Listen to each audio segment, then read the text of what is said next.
The April to August fiscal deficit has come in at 4 lakh crore rupees as against 3.69 lakh crore rupees. If you look at it year on year, let's discuss this a bit more. I'm joined by Aditi Nair, the senior economist at ICRA.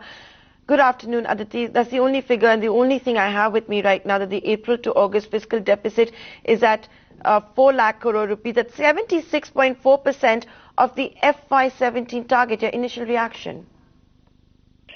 So, in terms of the comparison with the year-ago period, this is a bit on the higher side. I think some of the details we'll need to watch out for now are particularly whether the RBI surplus that has to be transferred to Government of India has already been factored in.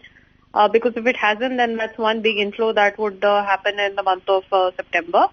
Also, there are other lumpy inflows that we're waiting for. We heard recently the Finance Ministry indicating that there is some buybacks of PSUs worth 21,000 crore that would be coming in into the fiscal arithmetic within a month or two. And also the spectrum auctions are ahead of us. So, there are some reasons to wait for more data and not really get alarmed by the fact that the fiscal deficit is already a very high percentage of the budget estimate. So we really have to first wait and see what all has already been accounted for within this. Okay, Aditi, sorry to interrupt you. 26.6%. Aditi, sorry to interrupt you, but the revenue figure is also just come in right now. And that is, first of all, that the April to August total spending is at 8.02 lakh crore rupees, which is about 40.5% of the FY17 target.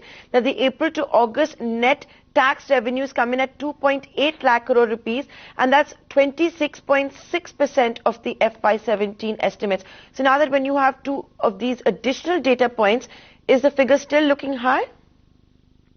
See, as I said, we'll need the split of the very specific revenue sources that have already come in. Now, our broad understanding is that expenditures tend to be fairly even, particularly because of salary and pension. But one thing, of course, is that in August, the revised pay and pensions as per the recommendations of the 7th Pay Commission would have started. So that would have pushed up the revenue expenditure for that month. On the revenue side, we need to be able to work through the details and see what all has already been accounted in the August data and what all we need to wait for as far as, the data for September is concerned. Now also, the advance tax inflows have only come in the month of September. So to that extent also the revenue receipts would be somewhat on the lower side still, because there's only one advance tax payment that's been accounted within the data up to August. Another couple of things, in terms of capital expenditure, whether the growth has picked up. We've seen a contraction on a YOY basis up till July. So the data for the month of August for the capital expenditure side will also be very important to look out for.